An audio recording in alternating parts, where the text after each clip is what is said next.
arte e filosofia. Uma das coisas que chama a atenção da gente é que parece que a obra de arte tem um sentido único, de imitar a natureza. Portanto, ela vai partir da qualidade contida no objeto. Mas a partir do século XIX surge aquilo que a gente vai chamar de romantismo. Mas o romantismo, ele é datado, mas ele vai além da própria data porque ele é uma postura diante do mundo. Essa postura, ela está baseada na criação e na inspiração, que é obra de quem? Do artista, que vai trabalhar de que maneira? Livre, ele vai criar.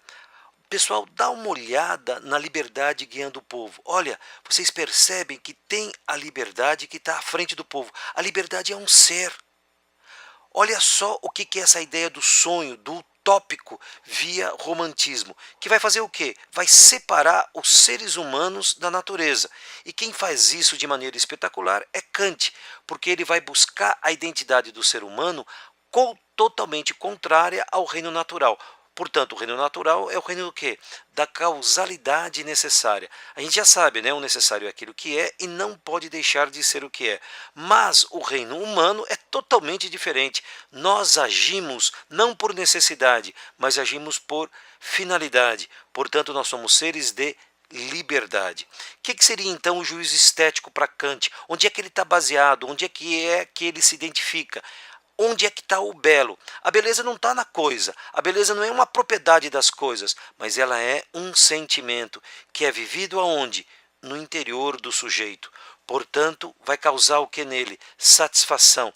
Independente do que? Do desejo ou do apetite, é um sentimento do sublime. Hegel discorda de Kant. Hegel parte de outro princípio. Ele fala do espírito, que é a consciência, que é a capacidade que nós temos de reflexão.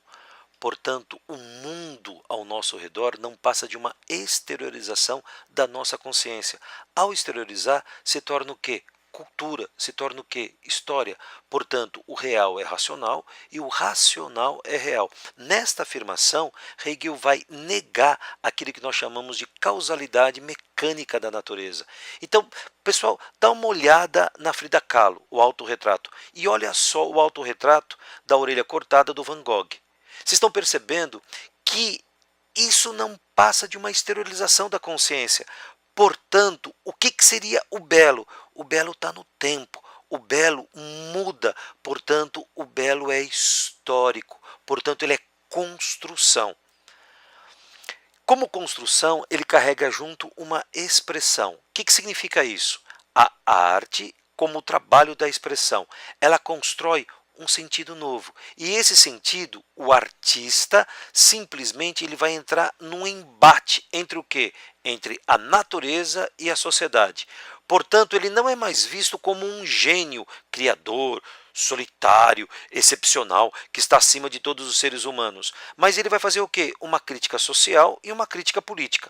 Só para vocês terem uma ideia, é possível então gerar uma obra de arte que seja o quê? Engajada ou comprometida.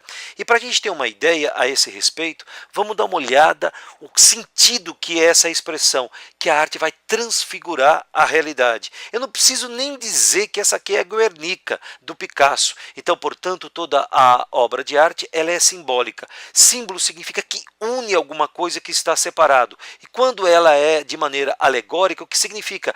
Que eu estou colocando uma coisa no lugar da outra, para dizer uma terceira. Portanto, essa obra de arte que vai transfigurar a realidade, ela vai me dar acesso ao quê? Ao prazer, ao sublime, ao verdadeiro, à dor, ao terrível. Se vocês conseguem ver tudo isso em Guernica, dá uma olhada como ela tenta sistematizar aquilo que nós ousamos chamar de belo. Mas olha só como a obra de arte vai além daquilo que a gente percebe. Aqui está o brasileiro Augusto Boal, e o Boal é inacreditável. Ele está encenando para o povo simples do interior, ele vai se surpreender quando ele percebe que o povo está percebendo o que ele está contando, a história que ele está narrando. E o povo sobe no palco e começa a encenar, sem saber o que encena. Então, portanto, o Boal vai criar o teatro do oprimido, O espectador vai virar ator e o ator vai virar espectador. Em que sentido?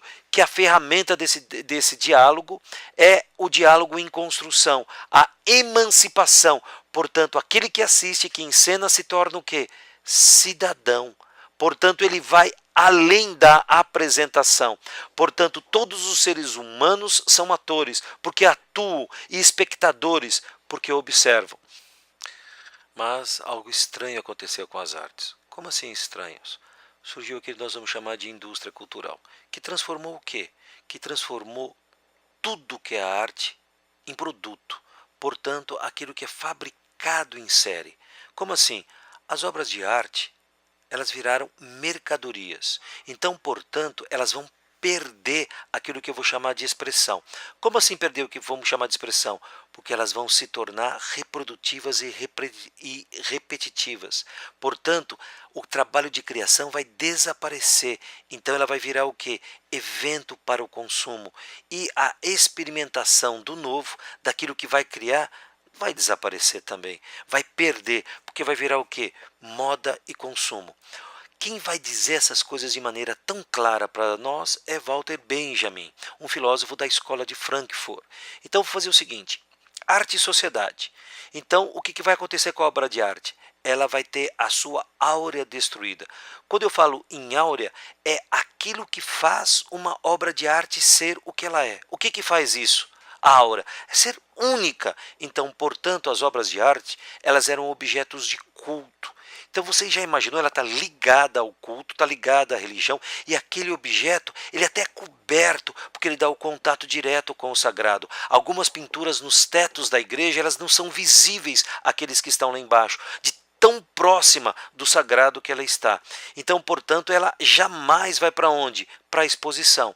Então, portanto, o que acontece? Uma reprodução técnica dessas obras, que são de culto e que não vão para a exposição. E essa reprodução é uma loucura criada pela nossa sociedade, que as coisas, que os objetos de arte têm que ficar próximas dos seres humanos. Então, a transitoriedade, a repetitividade, a massificação propagandística gerou aquilo que nós vamos chamar de cultura de massas, fazendo com que a destruição da aura da obra de arte se perdesse.